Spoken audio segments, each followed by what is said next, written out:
Oh, there's still so many people here. Crazy. Wow.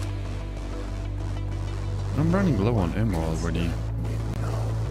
Me too. Oh man, I have 13 only. You wanna go down?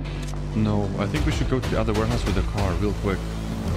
You wanna go? Hold on. There's No, I think we should go to the Are other you on warehouse with a P1? car real quick.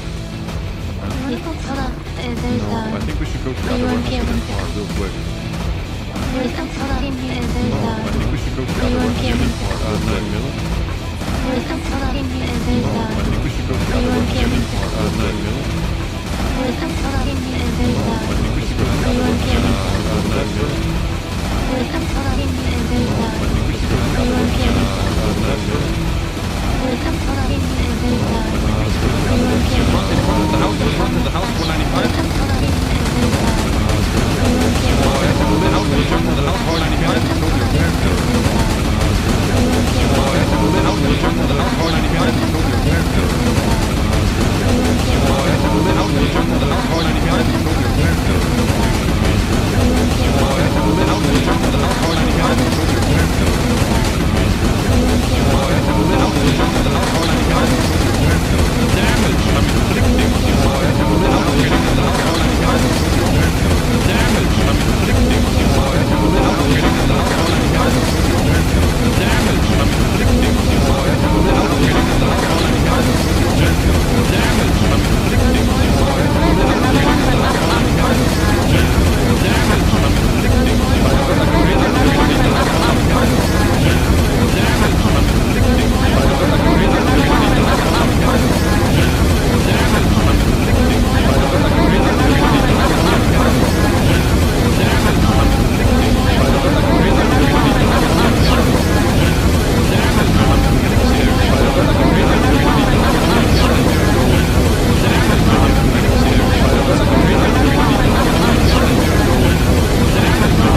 One is still in the main building.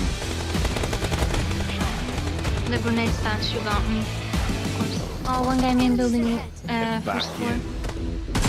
They will hit the DEC. Where are you? Gets the res back off as I'm well. on the stairs. I don't know if I can make it to you on the City stairs. is the name of the game here, it seems. Ooh, contact from the side though, baited in as they pulled into Quest's domain. And right now they are ready to rumble. They assault onto the close range players. Ooh, good damage done onto the getaway vehicle as well. One guy's at the wooden house, is 140. throwing out the bullets. And they're chasing the Quest convoy. Hard on the tail blank, looking to see if they can actually fight this one back and chase him down. I mean, they definitely need the points, right? And I mean, FSS is moving the same straight guy from towards the- the top from the side. They're all coming back. As he They're can. too crazy. They're too Get crazy. into level 3 and high kick the It's top the here. same team. The same team. Wow. That I don't understand. Like, why do people play like that? Whoa. That's the reason why the player count is always so low, because they just jump back to die once more. Let's go Milta. Let's go Milta. Let's go Milta. That's an amazing fight. Yeah, you see, he died. You got him a second time. What's the point? I'm not. Play Where TDM. are we gonna make it though? I think we're gonna make it. We're gonna make Oh it. yeah, just we'll fine. make it to the Yeah. bridge. There's a Bugatti. They should just play TDM if they want to go fight and then die and fight again. All right, wow, what have I missed? Abhishek with the 5 gifted Thesaurus PG memberships. Appreciated, Abhishek. Have an amazing day. Thank you for the love and the support. Ripley with the 5 gifted memberships as well. Thank you so much for that. Means a lot to me, the love for the YouTube streams. Thank you so much. Thank you, thank you. The guy here hasn't been activated. But we can go straight to Milton. What do you mean, the guy? It's William. William. William, yeah. Now, one day you remember his name, one day you call him Bear. Well, because William is a bear. Very cute ears. Noise.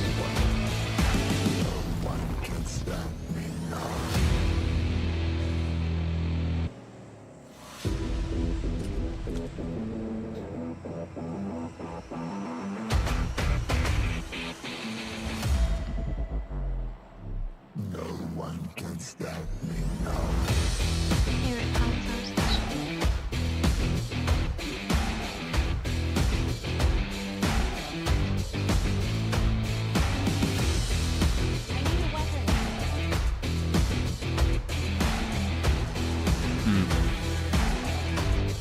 Maybe I didn't think that through with the zone in Milta. We probably should go to Pochinki. You want M249 or M762? I have Uzi and UMP for now. You can have both. Okay.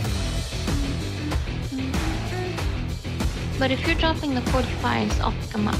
Yes, I've dropped you in that farm. Ha! Oh, in the car. Thanks. Chinks. Let's go to Pochinki. I thought Milta's still in the zone for some reason. Car moving in front of us, UAZ. I think they switched cars. They're picking up one guy. They're running over one guy. They... Yeah, let's go run him over. The second It's time. so They're just evil. gone. Why would we do that? Okay, so we get the kill. You want to run someone over who got run over? I wanna run so... Yeah. I wanna move twice.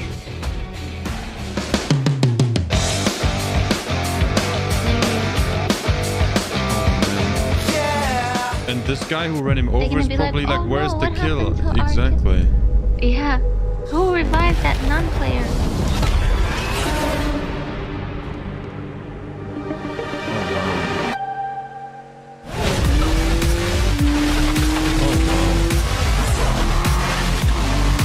That was evil. He was already down.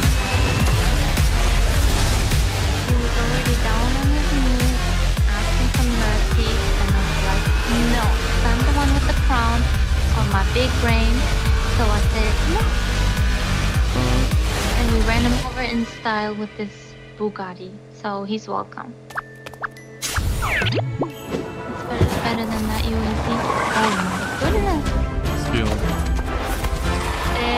Jet guy jetting to the barn. One person. I don't see that sometimes. But I do need to You heal. know he made it to the houses. Alright, yeah, but it's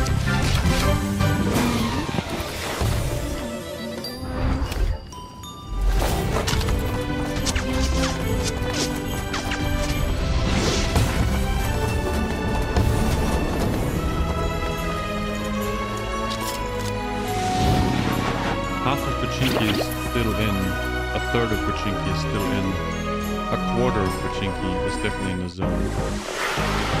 On second thought, a fraction of Pachinki is in the zone. Yeah, I guess. I'm gonna be in the house and have to come back.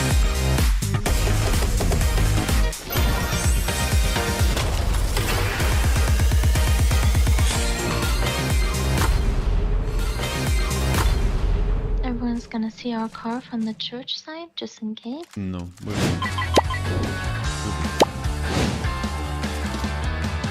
So they know the MVPs are here.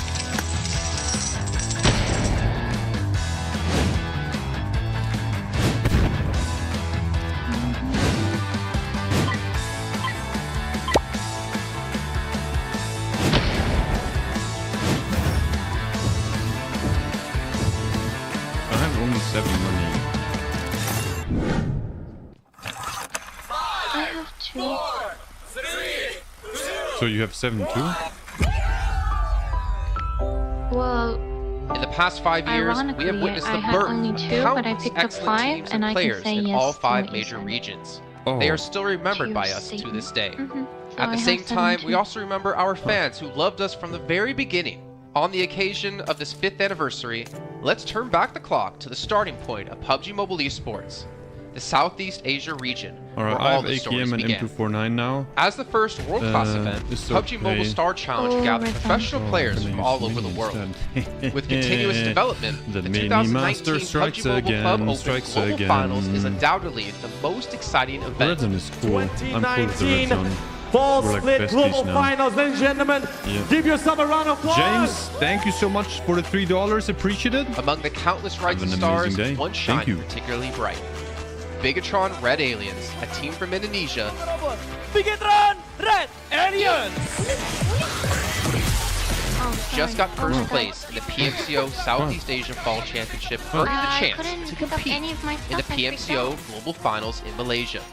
In the subsequent prelim stage, intense competition kicked off the 给我发 meeting. 现我钱哟， And finally, they advanced to the 给我发现我 grand 钱了哟。 finals in second 今 place. 年有钱呐， BTR demonstrated 有钱的 impeccable 哟。 strength in the competition. 这样长队 By 成 the 绩 end, 就好啊。 BTR was leading the lobby by a significant 今年长队成绩 106真的好哟。 points, bringing the first ever championship title to the SEA region.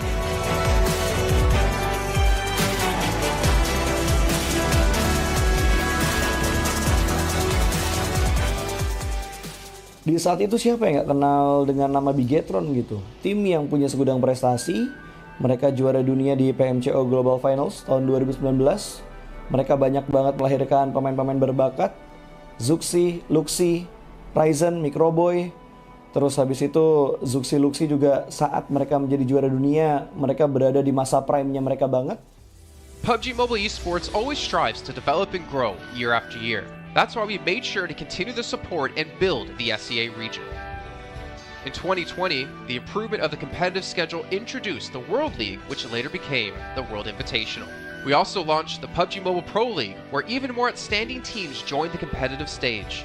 In the 2020 PMWL, BTR once again clinched the championship in the East. This had given Southeast Asia the title of the strongest region in the world. They hoped to continue their legacy at the PUBG Mobile Global Championship, the pinnacle of PUBG Mobile Esports.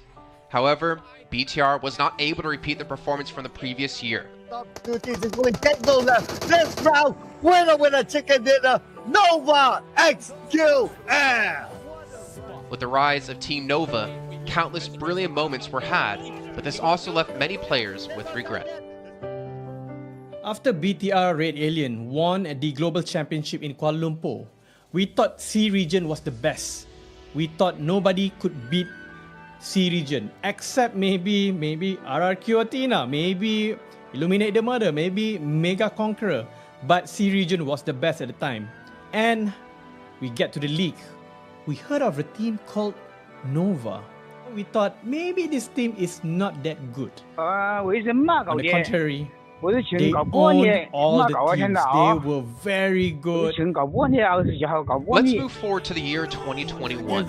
With continuous efforts, more teams and players joined the Pro League. For example, Xavier, who placed third in the 2020 PMWI East League, also secured second place in the PMGC East League. FaZe Clan also made their debut on the world stage. Có thể nói 2021 là năm thành công nhất của Dingo Xavier trên đấu trường quốc tế, khẳng định vị thế và tên tuổi của Việt Nam vô cùng mạnh mẽ. Còn với FaZe Clan, đây là năm đầu tiên họ đặt chân đến với giải đấu cao cấp nhất của PUBG Mobile, nhưng lại khiến tất cả những đối thủ khác đều phải dè chừng và e ngại. Undoubtedly, the year 2022 has brought the greatest changes to the SEA region. Vampire Esports emerged, dominating 2022 PMWI, winning both the main and after-party tournaments,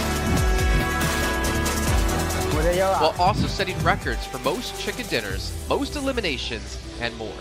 They were not only facing competitors from the SEA region, but from all over the world. Everyone was talking about VPE and wondering if they can maintain their performance at the Global Championship or if it was just a stroke of good luck.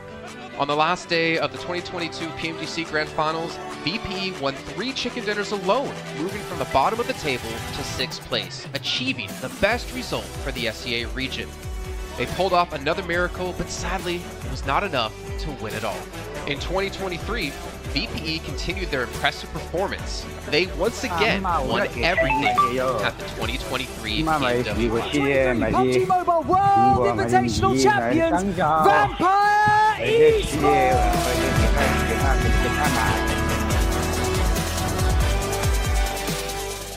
ก็ย้อนกลับไปในปีที่แล้วนะครับเอาจริงก็ผมมองว่าน่าจะโอ้โหไม่มีใครที่จะมองว่าทางฝั่งตัวแวมไพร์จะซักเซสได้ถึงขนาดนั้นนะครับเพราะยุคนั้นเหมือนทุกคนจะโฟกัสไปทางฝั่งตัวอินฟินแล้วก็เฟซแคทที่มีแบบว่าผู้เล่นดังๆนะครับแล้วก็ถ้าจำมันได้เหมือน PMGC ปีล่าสุดมากินไก่แบบเบิ้ลติดๆกันในวันสุดท้ายเหมือนเอาจริงน้องๆก็เคยบอกเลยว่าเฮ้ยเราเครียดกันไปหรือเปล่ามันเป็นตัวเองดีกว่าเล่นแบบปล่อยจอยได้แบบจอยเลยสุดท้าย3จะติดจบอันดับ6ของโลกซะอย่างนั้นนี่นะครับแวมไพร์สปอร์ตเหลือเชื่อจัด But don't forget, Alter Ego, an Indonesian team, showed a very strong performance by winning the Super League twice. The SEA Super League was an upgrade to the previous championship, which by many is considered to be the most competitive league in PUBG Mobile. They could potentially become the next legend of the SEA region. Untuk dibilang legend, gua rasa belum sih untuk Alter Ego. Walaupun mereka sempat ngedapetin back-to-back champion untuk di PMSL 2023, itu menurut gua hanya sekedar untuk ngasih pembuktian gitu bahwa Indonesia tidak kehabisan pemain berbakat. Ya mungkin contohnya Rosemary gitu. Datangnya dia ke Alter Ego tuh bener-bener jadi ujung tombak untuk Alter Ego, dan nggak berhenti di Rosemary. Masih ada Alpha juga yang didatangkan oleh Alter Ego untuk mengisi kekosongan atau kekurangan dari Alter Ego.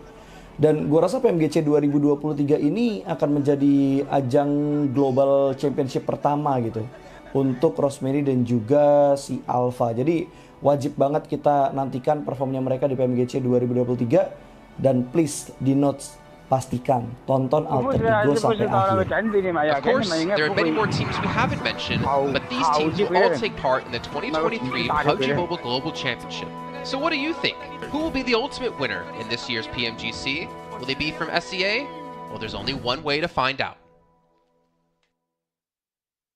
Greetings, PUBG Mobile players! The long-awaited Frost Festival is about to commence. In the new version 2.9, we'll be introducing battles filled with a frosty atmosphere. Snow Battle is coming to town. Furthermore, you'll also get to experience updates to World of Wonder and Classic Mode. So let's dive right into it. In the Frost Festival, we'll be bringing you a series of snow-themed content, including a new Snowy Village-themed area, fun interactions with snow pals, and snow-themed items for more gaming fun and excitement. When miraculous December comes, the frosty world will undergo some magical changes. Stay tuned for updates. Don't miss out.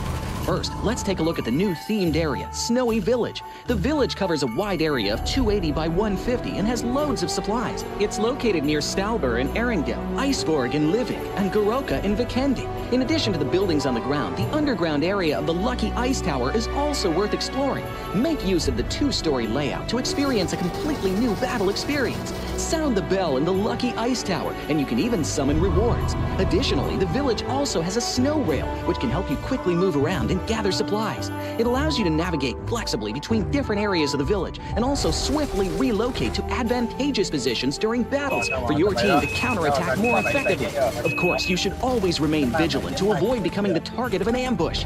What's more, the village also features a special two-seat vehicle, the Reindeer. It's also a great choice for transportation as it allows you to swiftly move all over the map.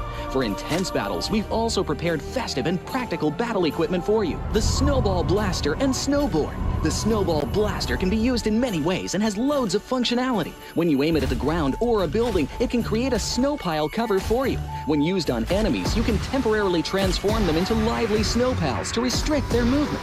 When facing bodies of water, you can use the Snowball Blaster to freeze the surface so that you can walk on it. It's definitely a practical yet entertaining weapon. After transforming into a lively snow pal, you will be unable to use firearms to do battle. You'll only be able to rely on basic actions such as walking, running, jumping, and swimming to evade enemy pursuit. It takes some time before you can revert to your human form. Let's build a snowman together. The snowboard will also bring you a whole new experience. Apart from helping you glide and move on various surfaces, it can also be used with the Snowball Blaster. Explore the many possibilities and use these two items to have all kinds of fun. We've also designed various interactive mechanics, such as searching for snow toddlers, lucky ice, and the snow blast zone. When you encounter a lucky snowman on the map, don't be in a rush to leave. There are 4 lost little snowmen hidden near the lucky snowman. Search for the 4 hidden snow toddlers and bring them back to the large snowman. You'll then receive a token of gratitude. There are lots of lucky ice scattered across the map. Shatter the ice to get the supplies inside. Try using a melee weapon to break the ice more easily. Furthermore, you'll find that snow has engulfed some red zones on the map, and the falling snow will bring about many interesting effects. Players within a snow blast zone will be transformed into a lively snow pal if they're hit by the snow. If the snow lands on the ground, a snow pile cover will be created. In this World of Wonder update, we'll be introducing a brand new transformation skill gameplay and a catch me hide and seek gameplay for you to enjoy the transformation skills to the fullest. Of course, you can also use this skill to create more interesting creations. We've also added a Snowy Village map template to celebrate the Frost Festival with creators. Additionally, we've also made some updates and improvements to gameplay devices, game parameter settings, and the editor. For more details, please follow the official PUBG Mobile community. We'll continue introducing the latest WoW content to everyone. As for Classic Mode, we've also made some improvements to vehicles, firearms, creation mode, emotes, settings, and more. First, we've enhanced the designated marksman rifles. Some DMRs can be equipped with the full auto mod to fire in full auto. We've also improved the attributes and handling of some vehicles to enhance your driving experience. We've also added a new garage mechanic. From now on, you can choose your dream ride during matches. Meanwhile, we've also added a custom SFX adjustment feature. You can adjust the volume of some sound effects to whatever best suits you. As for creation mode, we'll be introducing some quick view features for watching the victory dance and fireworks displays and the new Frozen Kingdom themed performance in order to provide players with more possibilities for creative content. Furthermore, we've expanded the emote backpack. Now you can equip more emotes before entering the battleground. That's a wrap for the main content in this new version. In addition, new content will be added to the popularity battle event, Metro Royale, and season rewards. For more details, follow our official PUBG Mobile community. Snow Battle is coming to town. Winner, winner, chicken dinner. In 2020, while the eyes of most PUBG Mobile viewers were focused on Southeast Asia as well as other regions, there was one region in particular that went under the radar, the 2020 EMEA League. Numerous teams from different regions were fighting for a spot in the 2020 PMGC. Among them, the teams from the EU region were the most dazzling. Kanina Power, which had previously won 3rd place in the 2020 PMWL West League, managed to break through and eventually won 6th place in the 2020 PMGC. Class Dilge Athletics from Turkey also successfully took 8th place. For the entire EU region, this was a great start, and in the future, the EU region would grow into an even stronger region. The EU region seems to have endless potential. They always have a number of astonishingly talented newcomers. In the 2021 PMWI, in addition to the veteran team Kanina Power taking second place, the newly reorganized team in 2021, Next Ria, Xenox in the smokes, the solo by themselves, surprisingly won third place. The EU region seems to just have endless potential. There's always a number of astonishingly talented newcomers coming up through the ranks, developing their skills, and in 2021 at the PMWI, you had some of the veterans there for sure. Kanina Power taking second place, an incredible performance coming through from them to get that second place. But not only that, you had the reorganized team for Next Ruya in 2021 who won PMPL Turkey. They came first in their region and then were invited on the back of that to the PMWI West to take third place. So these new talents working as this new roster at the time, a phenomenal resurgence there, and there's so much more left in the pipeline, I'm sure, for this region. I'm really excited for what the future has, and I can't wait to see what they've got. In the 2021 PMGC, teams from around the world gathered once again. First of all, worth mentioning is that among all the participating countries in the grand finals, Turkey had the most with 3. Among them, teams like S2G and Next Ria finished 4th and 6th respectively. This was a massive achievement. The efforts of the EU region are constantly bearing fruit. Now they just needed an opportunity. 2021 yılında Dünya Şampiyonası istediğimiz gibi başlamıştı. Çünkü West aşamasında 3 takımımızı birden ilk 6'ya sokmayı başardık ve büyük finallere 3 takımımızı göndermiştik. S2G 4. olarak buraya katılma hakkı kazanmıştı ve kadrosunda Rip7, Timber, Kalse, Sylas gibi isimler vardı. Büyük finallerde ne yapacağını çok fazla kestiremiyorduk temsilcilerimizin, çünkü dünyadaki takımların iyi performansları söz konusuydu. Büyük finallerde temsilcimiz S2G 4. olmayı başardı, Nexu'ya 6. olmayı başardı. Maalesef Fenerbahçe ilk 8'in dışarısında kalmıştı. Ama bu takımın ileride çok iyi şeyler vaat ettiği konusunda herkes hemfikirdi. Next, let's go directly to the 2022 PMGC. At a time when everyone was focusing on whether Nova could win 3 consecutive championships, a team that was not originally a favorite to win was about to become the focus on the stage. S2G performed consistently in the first 2 days of competition, always maintaining a position at the top of the leaderboard. And on the final day, S2G changed its conservative tactical strategy and sought to gain more elimination points in the last few rounds. And in the last round, S2G secured the championship with 15 elimination points. The champion of 2022, it is S2G! They finally broke through and made history for the EU region.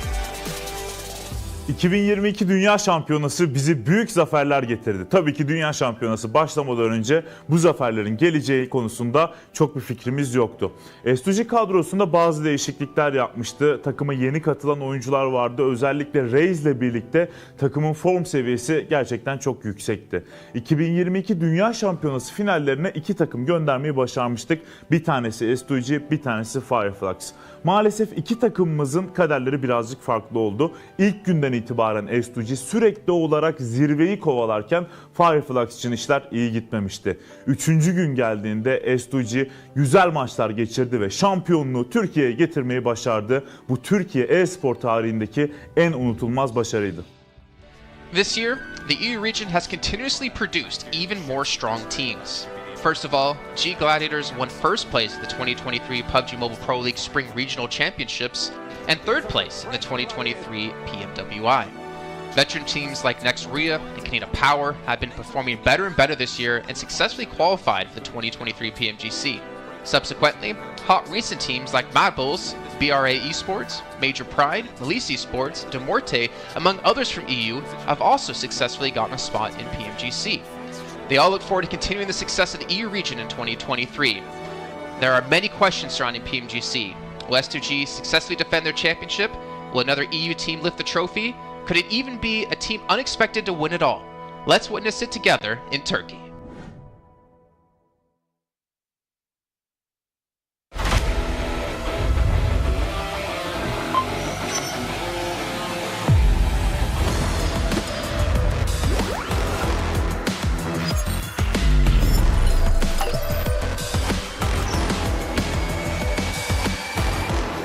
Gold Investigator.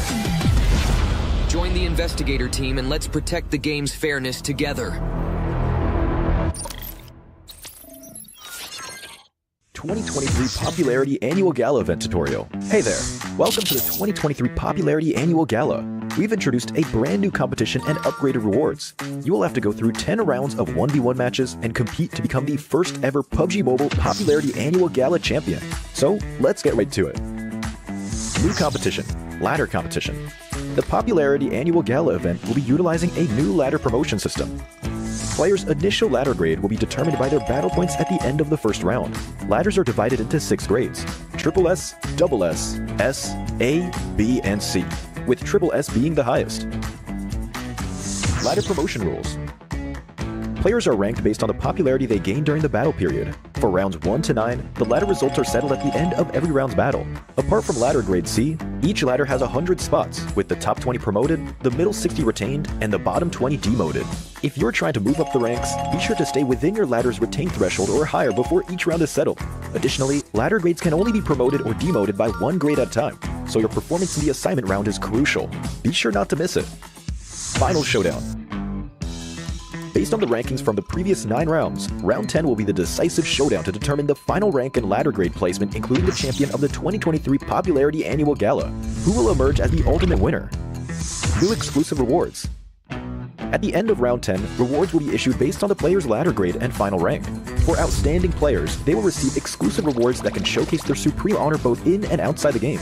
In-game rewards include the honor title, honor name tag, and honor avatar frame, which are sure to make you stand out. Moreover, there are also physical trophies, interviews, custom-made popularity gifts, official social media promotion, game exposure, and other exclusive honorable rewards. Gain global renown both in and outside the game. What are you waiting for? Participate in the 2023 Popularity Annual Gala now.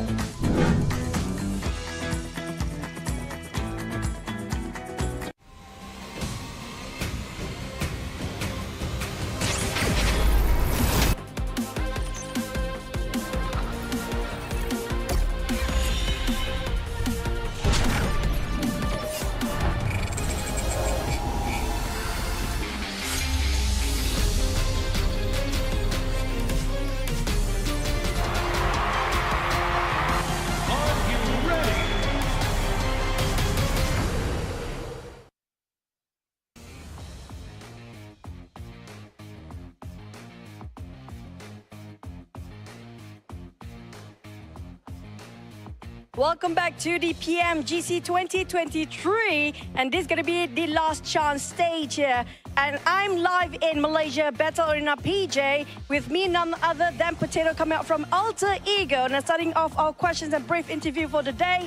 Now, for Alter Ego, you guys were PMSL champions back-to-back for 2 seasons, but it feels like there's a lot of challenges for you in the PMGC League stage. What was the biggest difference if you compare during the PMSL and even the PMGC now? Oke, jadi buat Alter Ego sendiri, kalian itu back-to-back champion di PMSL dan sekarang kamu berada di survival stage PMGC. Jadi apakah perbedaan di antara PMSL dan PMGC itu sendiri? Oke, kalau perbedaannya menurut kita sih dari segi adaptif di tim-tim global ini ya. Karena dari segi adaptif atau adaptasi mereka sangat-sangat kuat lah.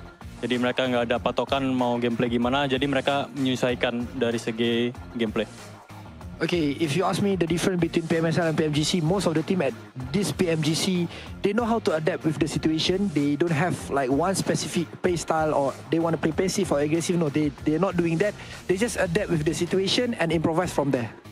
So I guess that's the biggest challenge for them as well then.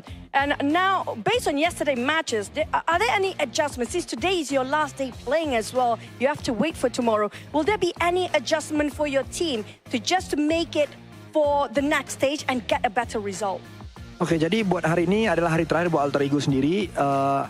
Apakah menurut kamu sendiri ada sesuatu lah yang kamu ngerasa bisa nggak kamu lolos ke survival stage nanti gitu? Apa yang kamu harus lakuin buat kamu lolos ke survival stage? Apa yang harus kita lakuin sih pastinya lebih ke mematangkan kesalahan kemarin ya. Jadi kita belajar banyak dari kesalahan kemarin. Kita benar-benar adjust lah untuk hari ini karena hari ini kita terakhir bermain dan grup green besok masih grup red dan yellow masih bermain. Okay, so for me from Alter Ego, we want to do our best. We already touch up our mistake. We already learned from the past, and yes, of course, today group green and versus red, but then red is gonna play in tomorrow, so I think we're gonna perform really well, so that group red is not gonna qualify easily to the last chance. Now I'm going to touch that for a bit more. Since you mentioned about your mistakes yesterday, and it's so hard to actually identify your mistake in a very short time, can you state out some of the mistakes that's quite major for your team? Ya, kamu ngomong-ngomong, kamu ada ngomong tentang permasalahan yang terjadi lah, mistake-mistake yang terjadi. Bisa nggak kamu cerita sedikit aja, apa salah satu contoh mistake-mistake yang terjadi di kemarin hari? Mistake yang kemarin terjadi sih, kita belum expect sama keisengan Semnan ya. Jadi benar-benar dari semua map kita benar-benar dekat sama dia dan lumayan mengganggu gameplay kita lah. So the things that I don't expect is the playstyle from Sem9. So that's the mistake that we learned back then, is because of our drop spot in every map is quite near with Sem9, and yeah, we don't expect these things gonna happen, and yes, they give us so much trouble. I mean, that's the unexpected to be happening on the global stage, definitely. Now, you mentioned about Sem9. Are they one of your greatest threat when it comes to this stage, or will there be somebody else so far? Kamu ngomong Sem9 nih, kamu mention Sem9. Apakah Sem9 itu salah satu tim yang kamu ngerasa PR terbesar kamu, ataupun ada tim-tim yang lain? Enggak sih. Karena emang kemarin iseng aja, kita nggak expect dia bakalan main se-iseng itu. Okay. So basically, it's not really Sem9 is our biggest threat, but then we just don't expect they're gonna play like that. Okay, we might have more surprises for today, by the way. With tight points among the teams, and you still have a great chance to make it to the last chance stage. What's your focus to improve your rankings since today is your last day? And what do you think is the most important outcome for today's games?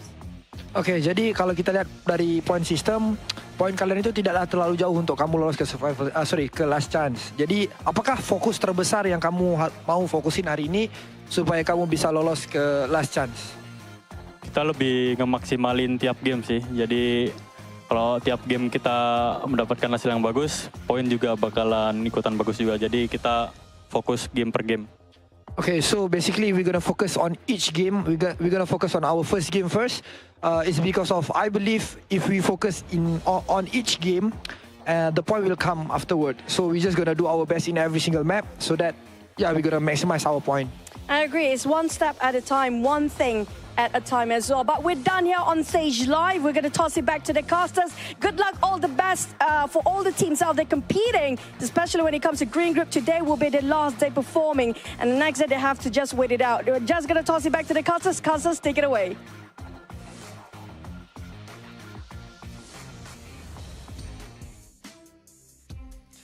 Well, as you heard there, Potato, Alter Ego, and all the teams from Group Green, this is your last chance, your last 6 matches to get as many points as possible and potentially keep yourself in the safe zone. I'm Jason Kappan, and we got Maxman and Kalaris here on the desk to break down everything happening, obviously, yesterday and what's to come up today. And honestly, Max, well, no, I'm not going to go to you, Max. I'm going to go to Kalaris first. Alter Ego had a rough day, to say the least. Yes, they did, and I VOD reviewed them quite extensively. So obviously we heard in the interview there that, Sem9 was one of their downfalls. Luckily for them, they're not playing today. However, I think that is not the issue for them. Yesterday, the issue for them in 4 games out of the 6 was unnecessary risks. You think back to the Sandhawk, you get caught in the water, BTR takes you down, you're done. You think, and the other water scenario on Erangel as well, that was not required whatsoever. The first game on Erangel, where they're coming late to the circle, they're trying to go for a central spot. You're too late. Try and play edge instead. Again, another unnecessary risk. And then finally Sem9 on Erangel being able to take them out when they're trying to find cars, right? So all of these unnecessary risks that they're taking could be easily mitigated if they're just playing a bit more mature PUBG Mobile and trying to play a bit more of a controlled style.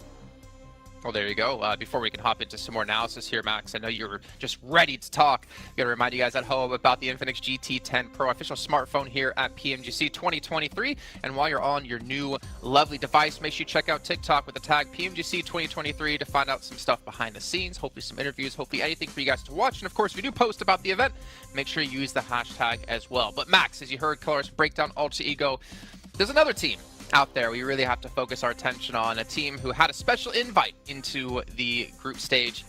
It's G Gladiators. I don't know. I don't know if I want to talk about them. I'm making you talk about them. I don't know. I want to talk about them. I mean, Gladiators. We expect more, right? I still believe in the Gladiators cheese. They're going to cheese until the very end here, Jason. They're going to maybe qualify to the survival stage, to the last chance, should I say, with just a few points. But I want to look onto other teams possibly, because we got also a big shift of groups, right? And one of the few teams that's been added to the mix today that I'm especially excited to see play is going to be Enigma Galaxy. They played exceptionally well back in their Group Red, and especially with Coops, he was the second top fragger of his group. One of the best pickups, I would say, in the entire year of PUBG Mobile Esport, right? With how they are able to take these fights now, how aggressive they are. I'm especially interested to see how they're going to fight for their spot in Pachinki on the Wrangle against, I believe it's Deep Xavier, how that really unfolds. But Enigma Galaxy has to be one of the teams that everyone is looking at to qualify for the grand finals, so they're a very big favorite for me here going in these matches. I'm hyped for them. I'm also hyped for Duxan as well, because South Korea, let's go. Here we are. Oh. They're awesome. They're awesome. And I mean, to be fair, they had a great start to their group initially, and they kind of fell off slowly as time went on. But I've said it multiple times, as South Korea constantly gets more and more days, more games on the board, they're great at assimilating information. All of their teams, all of the teams that qualify for PMGC. So I'm hoping for Duxan to prove big here again today. That was great analysis about Gladiators, by the way. I was going to say, well, that's great stuff to talk about, obviously, Enigma Galaxy and Duxan. But, Max, I really want to hammer home about Gladiators here.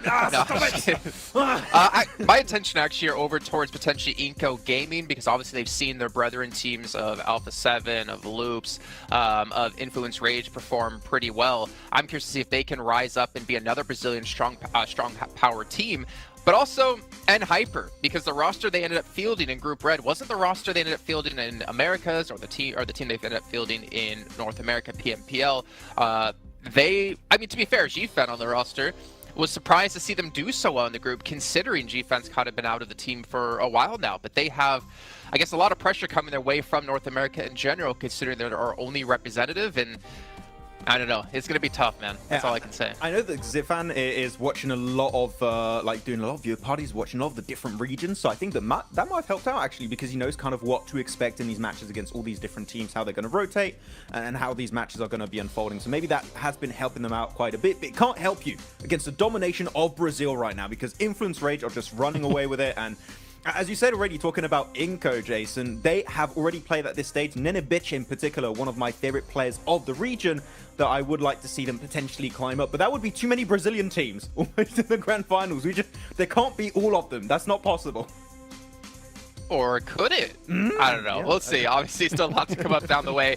But we can see a comparison here of Mad Bulls up against Enigma Galaxy. And Mad Bulls obviously struggling when it came to placement points, able to put up a ton of eliminations and obviously double chicken dinners as well. We could see just obviously the performance when it came to group stage quite different when it came to eliminations. For me, Enigma Galaxy, I do feel like they were the one surprise for me, especially out of Group Red, to not advance through to the grand final straight away. I mean, they just fell short of Morph by a few points here and there, because Enigma Galaxy had a great start, and we know this team as a very formidable roster. I mean, I think a lot of people put a lot of stock in if Coops is gone, then if he's eliminated early, then maybe they don't have much legs to stand on. But I don't necessarily hugely agree with that. Of course, he is a force to be reckoned with, right? And somebody that is going to be sitting very strongly with him, as you can see here with the 43 eliminations. But this team still is able to play a macro game, even if Coops is gone. It's just that he is quite the powerhouse to speak of. I mean, thinking back to PMWI, Max, we did see Coops kind of be similar to Nomi, similar to Matic. He was kind of off by himself, but also the funny thing was he was the tip of the spear, it seemed, in most parts. He would be like the first one to cross the roads to get position for his team, but he'd be so confident and so successful to be able to do that it allowed Enigma Galaxy to kind of adapt their style quite a bit to how Coops can perform to his best. If you're Enigma Galaxy, you don't need an IGL. You just need to, Coops is engaged, we just follow Coops. Enable him. No, just enable Coops, exactly, to kind of take these fights, because clearly, as you said, he is the spearhead of these scenarios. He is the one that is leading the charge for this fight. And a lot of the time, it's very successful when it works out that way. And the rest of the team, sure, they can frag out. We know Lord, we know Freak, we know how Rauf can also pop off in these matches. But clearly, it's just the setup around Coops. If he gets knocked, pick him up. You want to keep him alive as much as possible. which is what I wanted to see almost from Quest with Al-Hajj, but it's just not been the case. Al-Hajj has been going out early, so it goes to show how important it is to keep a star player like Coops alive until the very end, because it increases your odds of winning those matches pretty significantly. So yeah, I hope that it's going to work out for them, though.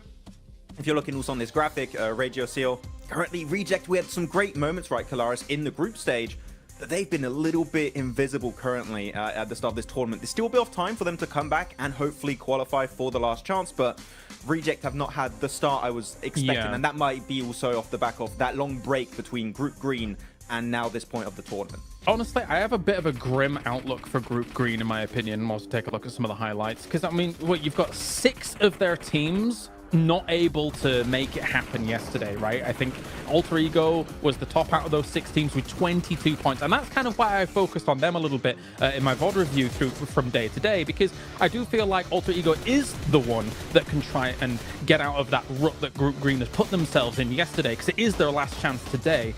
So much so that I do believe that Alter Ego will make some big changes coming in today. Like, for example, I think that they're going to go north on Sandhawk because N-Hyper goes down towards Camp Charlie, which was a backup drop since they moved away from that northwest island, for example. So we'll see if that actually pans out here today.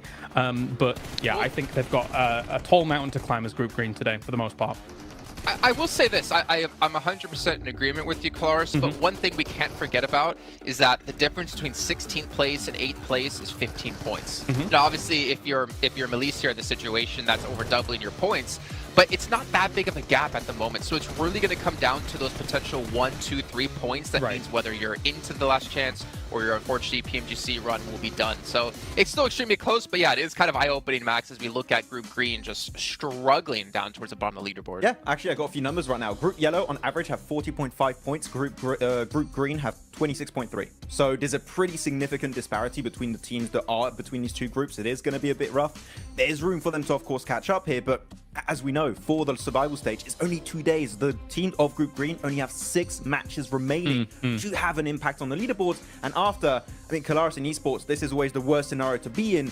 You just got to stay and watch and just hope that the other teams around you don't perform well, which is the most insane situation to be in, because you just cannot have the impact you're hoping for anymore. No, for sure. It's a terrifying prospect to actually kind of stare down. For Rejects, of course, I think that obviously right now they got themselves 17 points yesterday. Compare that to the group stage that they had, which was 188 points in total. For me, I don't know if 2 days is enough for Rejects and rotating lobbies for them to gain traction, because Rejects' performances came in the latter stages of their group as a whole, compared to some of the earlier days and the early results. That said, as well, there's some uncharacteristic numbers that came out from yesterday. Procedure, for example, only 10 eliminations across 6 games. This is a team that can get that in 1 game, no problem, considering what we saw from them in the group stage. So my eyes are also on them, aside from Alter Ego, because I just think that they're capable of more. 100%. I completely agree, and unfortunately, we're just not seeing out of them and the Twins. But you know what? Obviously, rotating groups. I think for me, as you kind of mentioned, right? Like, we have rotating groups. It kind of doesn't favor some of the teams. But for me, PMGC is always about finding the best all-around team, because there's so many different kind of mini tournaments within tournaments, right? You have your group stage where you play out the same teams over the course of 3-4 days. Then you have this event where you have rotating groups. You have to be adaptive. Then you get to the grand finals where it's going to be a sprint, or I guess the last stage coming up in just 2 days, where it's really a sprint, right? With just 2 days of play. You got to be good all around, and we're going to find the team to be just that, hopefully, very, very soon. But one team I did want to focus on, just really quickly, because I want to throw this out there in case it happens. Influence Rage. You're so far in the lead, there should be no chance you're ever going to fall into the bottom 8. Do you start to hot drop on some teams' potential, start to kind of put yourself in rotational paths of some of the teams, well, not obviously not them because they're not playing here, maybe Mad Bulls is a better case in the situation, to punish teams and prevent them from potentially qualifying? Because Influence Rage will come tomorrow, Mad Bulls is today. We always theorize this, and it pretty much never happens, right? But I want to see it! You want to see it, okay, but other teams going to take that risk? I'm not quite sure. You could do it if you want at the second half of the day. I think now is a bit early to do that. You're safe. You're not 100% safe, so just... Mad Bulls? You don't... I mean, for Influence Rage, I would just say, just play the half of the day, just chill, normal. Then if you want and see how it happens, I think the earlier you do it, the more responsive teams are going to be to that, and they're going to adapt around you potentially hot dropping them, right? So if you Influence Rage, Mad Bulls, BTR, maybe you want to take a bit more time before going for a play like that. I don't know who you'd want to pick out. Maybe Rejects, maybe also Gladiators right now could be a team to take down. I don't know. Could be. I have a thought. I do think Mad Bulls is relatively safe. I mean, considering that I think that the performance will continue here throughout the day. I think if you were going to target anybody based on these two groups alone, I wouldn't even mind looking towards Procedure for on Erangel. If you think about their potential rotational paths from something like Yasnaya going up against kind of Rozog, sometimes those can potentially clash from time to time, and Erangel is the most, as we all do our little things. Please sir, I want to be next. I think that could be a target. If they were going to do something, I don't know whether they will though. I'd even go on Alter Ego, to be honest. I think that would be a good team to take down. Maybe. They could be a threat. I mean, that's a good point. If you prevent people from hot dropping you when we get into the last chance stage, then it means your position's going to be a lot cleaner. You're limited in games. You have a better chance of qualifying through. But let's see what's going to break down as we're heading to our first match of the day with Sandhawk. Going to throw it over to our commentators, Jack and Blink, to take it away. Thank you, Jason. Oh, it's exciting already because I kind of like the way you can see we're all there in anticipation. It was cool. I like the way you kind of had, we're in school blank. We want to get our opinions. Oh, in. yeah. Because even me and you were speculating, we're theory crafting. It's sick, man. This week's going to be so damn good. Like, the quality of games yesterday was great. If that carries on, I'm living for it, Blank. Yeah, I mean, we were having a little chat behind the scenes there. I mean, to be honest with you, there's a lot to talk about here. You have some of these groups here that are now playing their last day. It's Group Green. This is their final day today before we head in towards tomorrow. Everyone gets 2 days of play between both the survival stage and that last chance. And some of the players, some of the teams in Group Green are in real danger right now. It's a stressful experience. U2 Alliance, they look happy, they look ready to go, they look very, very excited to get things on the road here. They had a pretty good upwards trend over in their group. Didn't start off so strong, but ended it quite significantly well. Obviously not getting in towards that direct invite stage, but yeah, for Group Green, things do get a little tough here. And we were chatting about, like, there's really only a couple of teams from Group Green that we actually thought were fairly decent towards the end of it, and it kind of felt like the group of death. But the more we look into it, the more we see there's actually some very, very good teams in some of these other groups that definitely deserve more praise. Absolutely. I think that's sort of the speculation that we had when we came to this agreement, like looking back on it, in retrospect about the rose-tinted goggles or green-tinted goggles, really, the upper echelons of that group were absolute masterclass, right? Even Reject Tokyo can be lumped in with that, with how well they were playing over that week. But since coming into this, well, hang on a minute, hold that thought. It seems like hot drops are happening, Blank. What's going on here? Straight into the action. Is that Mad Bulls under pressure already? It is Inco versus Mad Bulls here. And we saw this versus Mad Bulls in the very first day of their group versus Falcons. They lost their hot drop, but they're used to it now. They're expecting something to go off. They've already found one knock off the bat here. Let's see if they can find any more, Jackie. How far can they go with this then? Fleeke getting the reload off instantly, trying to assess the situation. Now, Mad Bulls always feel like they were hit with pressure on Sandhawk. Even back in regulation of Group Green, they were being tested for control. Inco are the ones that are starting to show up here, though. Early damage done. Fleeke down by the DBS. Another knock coming in, Blank. Bit of a trade, but now we're seeing them both be severed. Lots of damage across either squad now. It was one apiece, but Inco were able to get that res off there. Vitali will finish off Fleeke in the meantime. Zerich desperately trying to hold his own. Becker trying to head down the stairs. Nice little peek out coming through from Inco. Only one Mad Bull left remaining, but it's Tulika. He was having a fantastic day yesterday. Not about to let this game slip out of his hands, but he's only got one teammate left to bring up. But a huge amount of damage onto Squash. Last player alive, Tulika. Can he clutch this out? Oh, is it going to be burned clutch like a used car salesman? Drop down for Squash, seeing if he can clear his way through as the bullets come flying. Tulika calls for the backup of his teammates, rotating further over so he's got room to try and pick him up later if possible. Doesn't peek off the back of the bait of the movement either, so Squash still holding. Frozen expires, and it's all on Tulika for good. No chance of getting his teammates back, so worst case scenario has happened here. Even if either one of these solos get away and give give up the final elim, you have crippled yourself coming into the opening game today. And this is it, Blank. They've got to roll with the punches now. Yeah, Nima Galaxy also having a little peek in here with Ralph off in the distance alongside of his teammate. So this fight is not going to go well either way for both squads right now. Tulika is on the broadside, will be spotted almost immediately. This shotgun that Squash has found himself alongside with the SK-12 that he's currently holding on to, it is just stressful to deal with now for Tulika indeed. One shot will be enough to take him down unless he's at distance, but for the Mad Bulls, this is still sort of an important fight to win out on, right? You do not want to be losing your spot in Ruins. You don't want people to be feeling like you're an easy prey come towards that direct invite towards the PMGC, that global championship. So for anyone watching, all the other teams that are already qualified, you know, Mad Bulls having to put on a bit of a performance here, a bit of a display. Goodbye.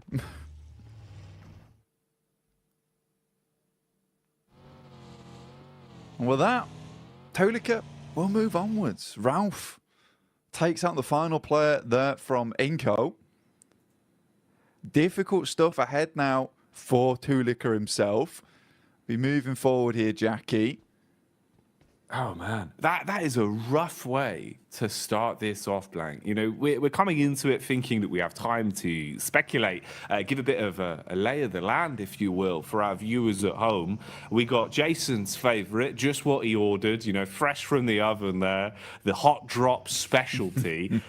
Mad Bulls just walking away with just the one man as well. The worst case scenario, really, Blank. And then a third party to steal that last elim.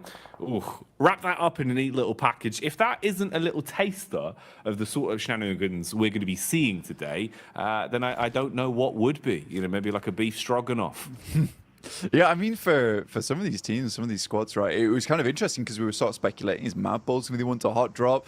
In the end, they have to, but it's Inco who does engage that. And I think for Inco, maybe not the greatest thing to happen. I mean, we were talking about how, you know, here on Sandhawk, you do want to try and get as many points as possible, squeeze out as much as possible from this map, because you're only going to see one of it anyway.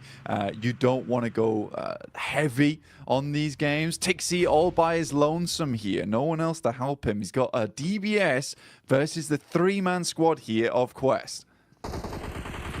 Easy, straight around the corner. Easy two-pump, double barrel action. Straight into the face of Kitsune as well. Causes him to go bounding around like a very aggressive bunny rabbit. And he's put the foot down, Blank. At least hits onto a one. The sprint out as well. Basically just offering themselves up as sacrifice there. Those are some freebies for Gladiators. You get the response in as well for the situation. Get everyone back on their feet. You're going to be happy with that. Yeah, you got to be really, really pleased with the fact that Tixie's able to hold his own on this compound. It is typically where Tixie does play as well, over towards this eastern side, able for the rest of the team to get over towards him as well. And I think that is nice. That's a nice regroup coming through from Gladiators. A lot of times they've been fairly slow on that approach. If one player is all on his lonesome, backup doesn't come half as quick enough a lot of times. So for Tixie, he is thanking his teammates, clapping them on the back there. That is a very, very pleasing result for Gladiators. Not so much for Quest, currently on 13 points. It's not really looking too good for this team, even after the absolute mad plays we saw from Al Haji yesterday. I don't know how much further Quest is going to be able to get into this tournament, but I think next year is going to be a really good year for Al Haji, no matter what team he's on. I think they've done well, at least in kind of winning the hearts of the fans a little bit as well, with the time we've seen from them on camera, the way they've come across in their interviews, and the resilience we saw, at least in regulation, back in Group Green, right? You know, for them to actually fight through and even still be in the tournament in a position where we can still be talking about them right now, Blank, at least for me, was impressive. It just felt like there was a little bit of room for them to get another step forward. It's a shame how some of the games have gone for Quest, especially yesterday. It was rough. It was raw. Misery back on screens here, though. Evos instantly aggressing, looking to try and build themselves a few points on this one. Misery got the early knock off with the UMP. Redface and Co now moving in to clear out the upper compound as well, and flushing their way through anyone that dares to peek into them. Yeah, it's a nice little fight there from Pasija Evos versus Hyper, leaving them down to one player now. And I think for Pasija Evos, this is very well set up. Yesterday didn't look too great for Pasija Evos. I mean, they were doing extremely well over in our group stage, but kind of fell off just a little bit there towards our first day of play for Group Green. 21 points, though. It's not terrible. It's not ideal either, but it's good enough. Pasija Evos, it is just misery now coming up against some of the players here from NASA. Xenox will open things up. What more can he get done? Bullets down range early on. It's good high ground, good position to be in. They've got a great understanding of where exactly they could be potentially fought from. Bit of a move on the go here as well as we see the rotation from Evos off the back of their cleanup. Now finding a bit of a safer compound to play in, but they've been startled, detected from across the road. We're lying in wait. It's Melise of all squads. I hit and miss yesterday, Blank. Honestly, to be fair with you, mate, I feel like we saw a truer test of them, at least in Group Green. You know, from what we saw yesterday, it felt like they were struggling a little bit. Even CEO later, there were times where it felt like this guy was a bit of a one-man army. I don't feel like he was as quick to the mark yesterday. I'm hoping, obviously, with a day of rest, you've come back in a little bit more fresh-faced today. Would like to see some improvements from them today. Yeah, I mean, for the Turkey squad, it's just a little bit difficult for them at the moment. I mean, they've been making a lot of right moves. And I think for an Edge team that likes to kind of read into opponents' movements around the map and cut the legs out from underneath them, they did a good job of it in terms of theory, right? In theory, where they were playing, it was all fantastic. Then they were going down to these engagements. They weren't always able to win it out very cleanly with a four-man squad going onwards and just clearing from there. And they ended up just losing games very early on. And this kind of the risk with playing Edge a lot of times whilst you're holding out and guarding those Edge sides is that if you get into an engagement there, you lose it, right? There's not much chance of getting very much further into the game. For other teams that like to leapfrog from Edge and then send towards a kind of a middling position between the center of the circle and the outer side of it, you have much more chance to get further into the game and maybe pick yourself some pretty consistent placement points off the back of it. And we had a really good conversation as well yesterday, or even this morning, actually, bloody hell, mixing up my time zones. It's all going so quickly right now, where we were talking about, you know, look, some of these teams yesterday just came out absolutely swinging, and I think in this format you have to, whereas other teams sort of got in their own heads a bit. Yeah, that was one of the big focal points we were kind of sort of umming and ahhing over, about how you could see the difference of, let's say, a team like Influence Rage, who came out just playing their style, just absolutely giving it, right? Any opportunity they had to just swing on a fight, play confidently, going into an engagement, basically thinking, you know, we've already won this. They're just thinking about the points being in their pocket.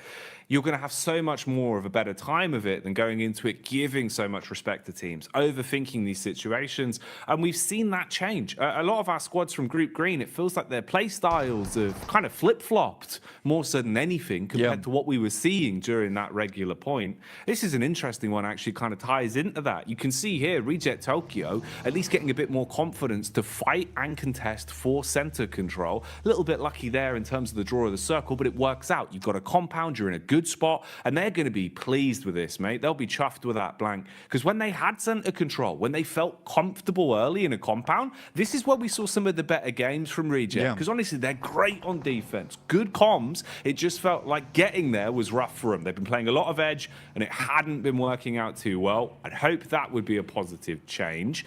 Bit of a fight potentially developing here as well. You've got the push up the hill. Focus is drawn from NASA towards the backside, but a few bullets whizzing on by. Room for a bit of a scrap here. Yeah, I think for Enigma Galaxy as well as NASA, this is a case where potentially Enigma Galaxy will just think about just swinging wide of this, potentially trying to get in underneath towards Painan. I think Enigma Galaxy is a team that is very well known for some of their more smart rotations. A little bit of a scout there from Ralph. He's in very much danger now of taking a knock. Luckily, the vehicle is going at a strong 90 miles per hour. Alter Ego zooming in towards where Reject is playing. Already Octa gets taken down here. They try and take control of one Edge. advantage, but Reject has penned them in, locks them into one location. Now the nades can start to come through. There's a lot of damage off the back there. In the meantime, Duxan does take down Ralph. We talked about him earlier being very, very low. Pins pulled on the nades for Alter Ego, looking to see if maybe there's a way they can defend themselves with these bad boys. Problem is they've already taken so much damage. Reject Tokyo setting themselves up. They're trying to reset in terms of the defense and readjust what positions they're playing from so they can support each other a little bit easier. There is nades in play as well. Reject Tokyo normally very good on lining up those double nades. That could be something to come back towards. For now, we'll see what's happening up on the hillside as well. There's been a bit of commotion here. Teams have been making their presence known, and that high ground control is going to be worth its weight in gold the longer this one goes on. So pressure being applied there. Rotation coming in as well. You've got Alliance on the move as they start to make their way over. Drop in the smoke so they've actually got some cover to work with. And you'd need it because Melissa are close by and they're eagle-eyed, Blank. They've got eyes like a hawk. Yeah, for Yudu, this is probably one of the toughest rotates currently happening on around the map, where they're sort of locked in between DX as well as Malise Esports, and DX has a fantastic control of his high ground. Something we saw a lot from them yesterday is identifying some very strong positions on the map, but also being really good at holding them down. Not necessarily always in compounds, just in certain areas of the map where they have that high ground control. They can play around a little bit of hard cover and go from there. Circle moves very hard towards that north side. Now, that is a little bit of grace given towards MB Esports. They can use that to their advantage. You do Alliance, they take a knock in Flax, and a quick heal goes over towards Fatar there. So very, very immediate response from Yudu Alliance, but I don't think it's going to be enough here. I think they're just caught on with the worst end of the stick out of the lobby. Probably the only team that's going to suffer in the next minute or so, I would say.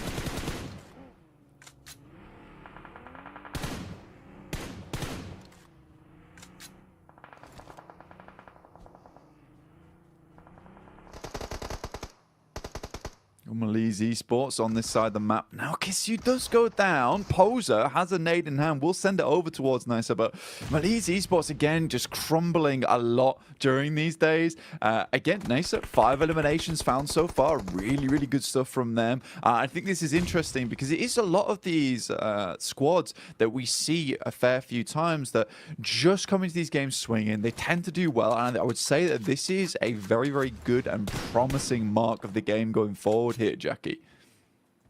I'd agree with you, man. It feels like, actually, we're getting into a bit of a groove now, a bit of a stride for some of our teams. A lot more aggression displayed early game as well here with the culmination of the two groups we have in today's lobby for survival stage. Now, they were being pulled and pushed in multiple directions here. It felt like they weren't quite sure which fight they wanted to set their gaze on, but now they've been thrust into one. They have to try and survive, taking a ton of damage up against Evos. Good lay of the land from Link as well. Knows to look towards the distance, can see just over the ridge side where his next opponent is coming from. They've got an understanding of where exactly he's playing towards, but with the bullets connecting, they're going to start to farm up these elims. Melise, meanwhile, are crashing down as well. This is Yudu Alliance still trying to push over that hill. They've been doing this for quite some time, Blank, and maybe it's going to start to work out. Nice connection onto Levites. He's dropped and finished off for good, and they're still pushing in. Yeah, Cluck's doing a really good job here. I actually like the thought process we saw from Yudu Alliance. Unfortunately for them, DX follow them down on that south side, which is a really cool play from DX. You don't a lot of times see teams chasing on this situation. In the meantime, Reject desperately trying to hold on towards their central compound. They left it, they moved towards that north side, but they did face off versus FaZe. But they're currently still in a strong position. Gladiators, for them, this game is very, very important. They already started things off really well with a 4 eliminer. It would be absolutely strange and weird circumstance that we see Gladiators get the majority of their points done on Sandhawk. As we know, they are horrid at this map. This is a map that they do not find a lot of success on, but already they're up to 7 eliminations. With 4 players alive, this is starting to be a really good run for them. There's an itch in the back of my brain just reminding me of one of the Sandhawk games we saw from Gladiators quite some time ago, Blank. And I just remember it starting off in the same kind of way. When the pressure's on Gladiators, when it feels like, the story's not going to happen, the crazy comeback towards the end is never going to be there. It feels like finally that Cinderella story won't be written. Something like this happens. We've seen it before on Sandhawk. I don't know what causes them to play like this sometimes, but they've certainly had their breakfast this morning, and they're coming out with some fibrous maneuvers, looking very solid in the moves they're making. 7 elims to the name, Blank. How much longevity have they got on this one? We'll keep our eyes on it because Gladiators need a good game, and the individuals are playing to prove that.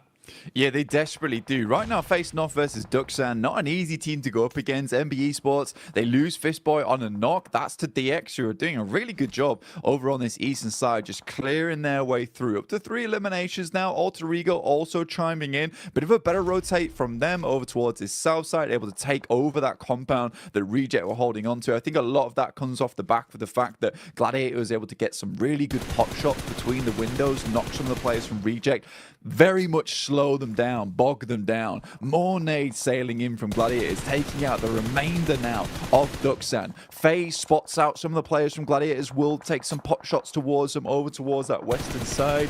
Chow gives his life for the rest of the team, but it's just Paragin now. With Lamborghini down, he is able to get in, but this is more of a survival game for them. Great circle here for the Gladiators. The last minute men, as usual, very much feels like back towards my university days where the deadline's looming and then suddenly I'm in the library for 24 hours. That's how it always goes with Gladiators, man. I sympathize them with a lot, Blank. I'm the same. Unless the deadline's there, it's not getting done. And that's the way they play. And honestly, it's working wonders for them right now. Again, with every time we're looking over to them, they're starting to build up more elims.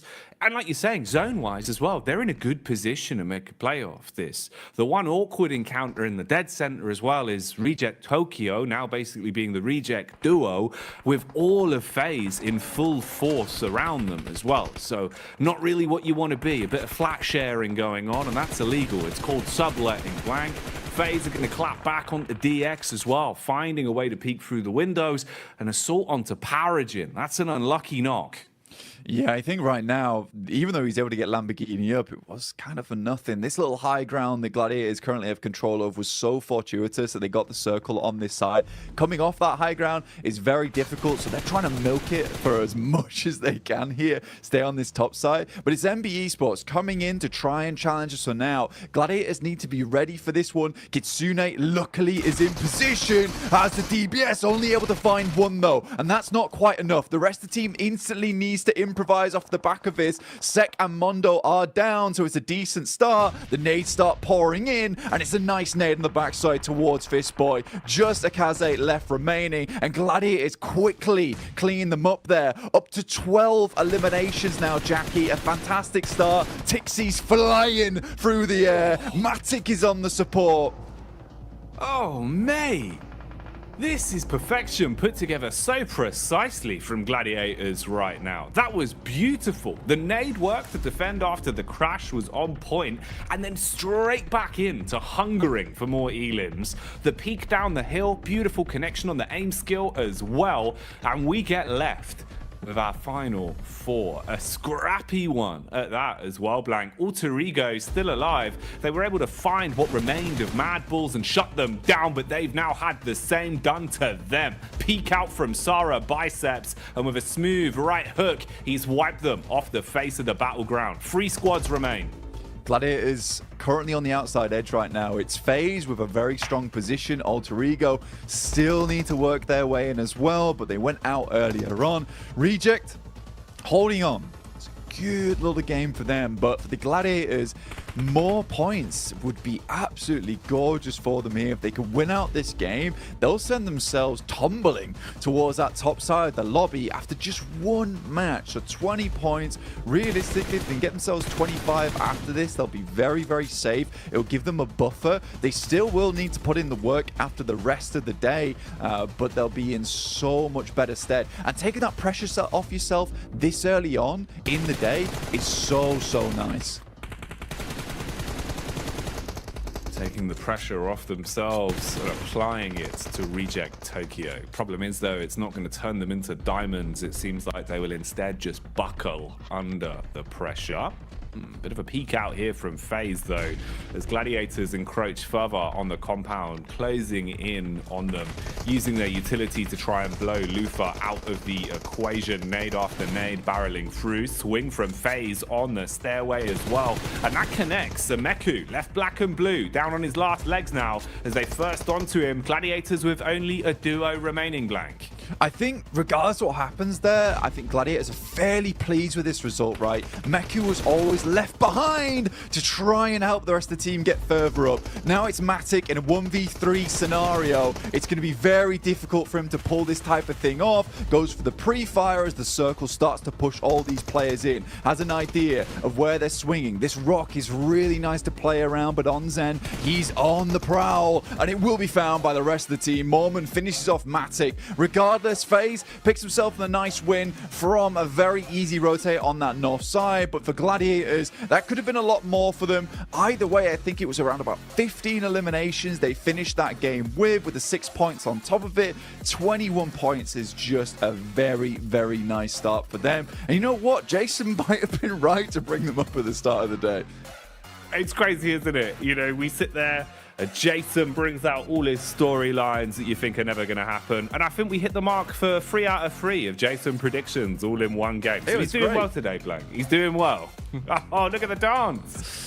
He's happy. He's pleased with that one. I mean, starting off the day with a win here for Mela is really, really nice for him. He's got his hot water bottle in hand as well, mate. Oh, yes. Taking the heat to the next level. This is why FaZe are winning. They're bringing the heat in. They're warm. Exactly, Blank. That's madness. They got the moves inside and outside of the battleground, and they got the chicken dinner to boot as well. Can't turn your nose up at that one, but I think we do have to give a little bit of eyesight over towards Gladiators, looking at the stats in terms of what they got up to on that one as well. Yeah. That's a big game from them, right? They're actually fragging as well, Blank, which I think makes the world of difference in the sense of confidence. It's what we were talking about way back at the start of the game. At least now, having a high elim game, it should perk you up a little bit. You're not going to feel so somber throughout the rest of the day. Yeah, I mean, the teamwork looked really, really good there from the Gladiators towards the end, and that's what you want to see overall. In the meantime, we're going to send you back over to the other team over on the desk. The desk team, the best team here. Like FaZe could get their victory on the board here, starting things off strong for Group Red. But to be honest, there's a lot of moving parts and a lot of working parts in this one that allowed quite a few other teams to have some decent results. You know, Max, I know you didn't want to talk about him at the start of the day, but I'm going to make you talk about him now. No. It's G Gladiators. Okay, you know what? They got himself some wins. I can give you that much, Jason. I think Kalaris was talking about that. The eliminations kind of got fed to them in weird ways, especially that fight versus Quest. Alter Ego changing their drop location to the Eastern Island, and Mad Bulls fighting Inko, which means that their rotation path here, Jason, is completely free. Even if you rotate late, you can make it through Trifecta, you can get access to Bootcamp Hill, and off the back of that, they can just start blasting at so many other teams like Duxan, Alter Ego, and get 15 eliminations on the board. They needed those points here because they were in a tough spot before here, and they already doubled their points. They had 20 points before this match, and now extra 21. That is massive for Gladiators. That might be exactly what they need to get themselves in more of a safer position, considering this is their last day of play overall. But another team we have to dive into here is Reject in particular, because the position they had, we were watching a little bit of a disagreement between you and Max in terms of what Reject decided to do as his own tried to center up on FaZe. So I think that they were trying to make the game-winning play, right? Like with some of their moves. They start in Trifecta, they had a 2-2, and they go to the compound, which in our region we see always as a focus point for some of these circles mid-Sandhawk.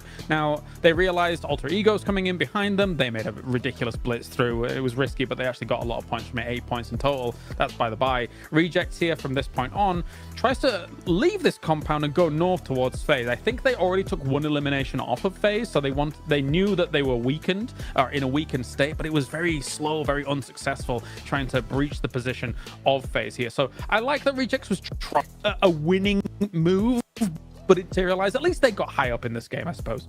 Yeah, I think that the situation they were in with Alter Ego playing the Road Trifecta compound is you want to work with Alter Ego and stay in that compound for as long as possible to gatekeep other potential threats later on down the line. If you stay there with Alter Ego, you eliminate Nemo Galaxy, Deke Xavier, Duxan. You can also maybe eliminate some players of Gladiators as they're getting pushed down Bootcamp Hill, and off the back of that, you can transition through the rocks, maybe make over to phase. I think that was the better approach, but to be honest, the moment Deke Xavier died, right, Kalaris, they could play those rocks and survive super fine to the match. So it ended up working out, but I think there was maybe another option available. But that's the cool thing. There's so many ways to play it that you don't know which one might be the best at the end. I mean, yeah, I get what you're saying, like a symbiotic relationship in that compound for a little while. The thing I look at it is that they got third in this game, and would they have probably have got third if they'd have stayed in that compound as well? Yeah, probably. Yeah. But would they have got first? Almost absolutely not. So I think that, you know, they were trying to go for it all, and obviously it didn't pan out. Yeah, and again, trying to make those plays that are really important for them, considering Reject coming into this one from Group Green. So they only have, well, now 5 matches left to go. They have to get as many points as possible. They have to make sure that to make the right decisions, though, as we did look at a drop as well between Mad Bulls and Inco.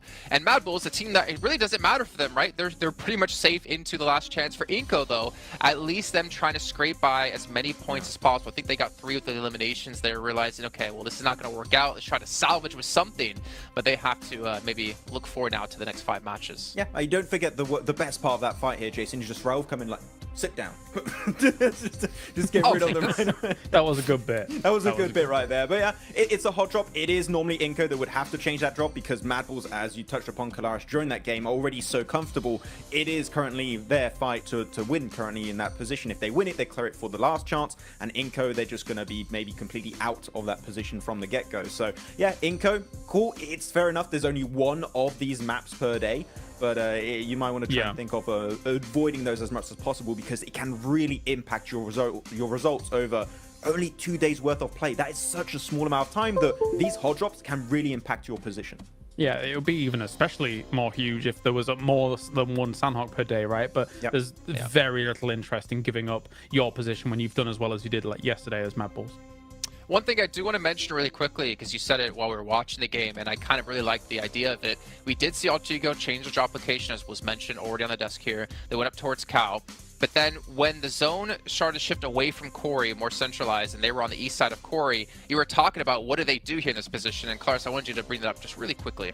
Yeah, again, they're just playing really risky PUBG Mobile. Like going for these wide rotates, going up against Quarry, which is a very difficult place to transition away from. They have to bomb it through to try and make something happen. If they'd have come in from the north, it might have just been an easier time. But yeah, they did all right. But it was, again, very risky PUBG Mobile here. Yeah. High risk, potentially high reward for Alter Ego, who desperately need every single point they possibly can in our final 5 matches. And it's time to head into our second match of the day, which is our first Erangel of the day with Jackie and Blake.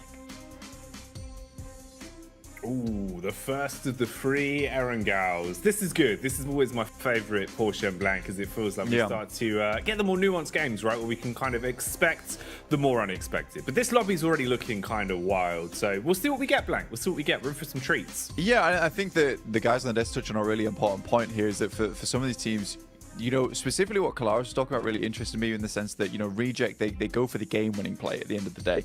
And I think you have to do that now. You really do have to go for these sort of things because, honestly, for Group Green, we know that this is their last day of play to get in towards that survival stage, to not be in the bottom 8.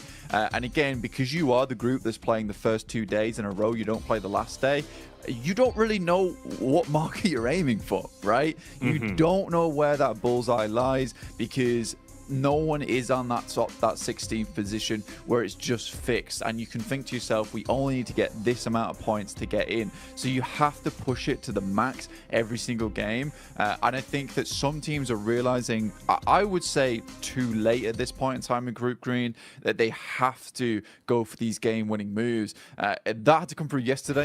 It absolutely had to come through yesterday. I think Mad Bulls took their fate into their own hands very quickly, as did Influence Rage, who have more than secured their position over towards the last chance phase. At this point, I think they have 77 points, something ridiculous at this point in time. So I think for some of these teams, maybe it's coming through too late. You need a little bit of luck today. You need to really hit your shots. You need to be making strong rotations and maybe, just maybe, able to bump those points up just enough. I think for Quest, that instant elimination at the start of the day there on Sandhawk versus a team that most people regard as not the greatest Sandhawk team will really knock their confidence in a big way. We know Quest made it in by the skin of their teeth, literally 1 point in Group Green to get towards that survival stage. I don't know if that sort of playstyle is going to cut it here, where a lot of teams, we're starting to cut down past the teams that, you know, didn't get past the first group stage. They're now in the survival stage now, where we have a lot of really, really strong teams. They won't just sit down and die like Tiamba did. No, it's not going to be anywhere near as easy or as fine of a margin. I think that's the other part as well, is the fact that that was 1 point of difference. I would imagine it's going to be a little bit more of a stark contrast here. Hello, imagine I would have cried. That would have been huge, man. Full John Rambo action to start off the day, but not going to happen. They will try and instigate the fight, though, onto Melise as best as possible, whilst they know they're a little bit fragmented over in Alliance territory. So he's going to go breezing off, and Poser will join the rest of the squad, group up and see what they can get done. But yeah, it is very, I don't know, it's quite a curious way to start off the day, really, in terms of some of the teams that we saw playing well. It was a bit more unexpected for me. After what we saw from Gladiators, I was kind of starting to shift into that, you know, you don't believe in the Gladiators camp. But as soon as it feels like you hit that point on the meter, that's when they bounce back. I think they do it just to, like, spite everyone. They do, man. They really want to kind of like rope you into the idea that it's not going to happen, and then, you know, they make all the fans book their tickets last minute to the finals. That's how that always goes. But we'll see if they can maintain pace, because it was a good game from them. But it's a key point that you hit on as well that I think is quite interesting, in the sense that the best they can do now is try and repeat that as much as possible today, because obviously they've left themselves with no other chances to accumulate points. So if you're leaving it up to another team to decide your fate, that's the rough part. Losing Alva off the back as well. And I think this is something that's happened a few times now coming through from the boys on the squad. And I think that when you look at this, for Alter Ego, you just maybe drop trash around Mansion. Don't go for this 2-2 split between Lipovka as well as Mansion itself. It's not worth it. With the amount of teams that saw you yesterday get trounced by other squads, of course, NBE Sports is going to come down here and start to take some pot shots towards you. Mondo's coming in with the UAS, likely to clean this one up. The best Rosemary can do is send out some smokes, try and hit a couple of shots over with the DP, but I don't know, man. No, this is looking pretty raw. It's like uncooked beef at this point blank. It is not what you want, mate.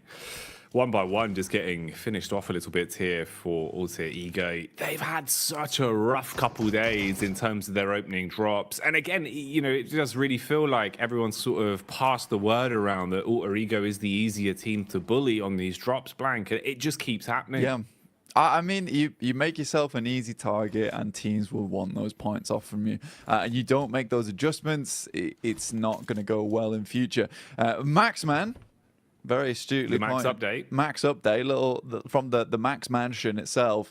You know, Nigma Galaxy usually dropping towards Pachinki. The Xavier over in Group Green refused to give up Pachinki whatsoever. They kept dropping there every single time, even on hot drops. But this time around, they drop over towards Severny. They give it up. This is the first time they've never dropped there. And I think for the Xavier, this is actually a really, really important little tidbit to go off the top of, because I like this maneuver. You drop towards Pachinki versus Nigma Galaxy. You know this is a strong team, but right now, you're currently third place, 53 points.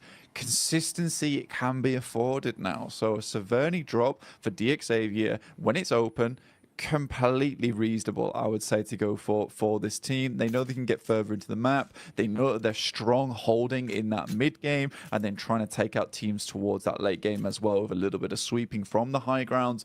So I think this is a really good move from DXavier, and again kind of feeds into that storyline as if you made those points happen in that first day, you have a lot of room to switch up tactics, to switch up strategies. You know, if this is a case that DXavier would be on like 15, 19 points, they might have considered dropping over towards Pachinki and just trying to push it to the limit down there versus Enigma Galaxy, trying to win out on that hot drop and then going out from there, because those 4 eliminations would be very nice. And you can't really fear that fact of what if we lose the hot drop. You just have to go and think to yourself, we're going to win this hot drop, we're going to move from there, we'll take that central position and give it some really good rotational paths into the late game.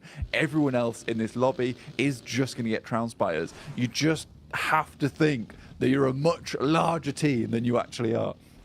Yeah, you've got to embody the stature, right? Make it, you know, look like it's hard for you to fit through doorways, that kind of stuff. Build the confidence up by making yourself feel bigger than you are. And that was what they did. I mean,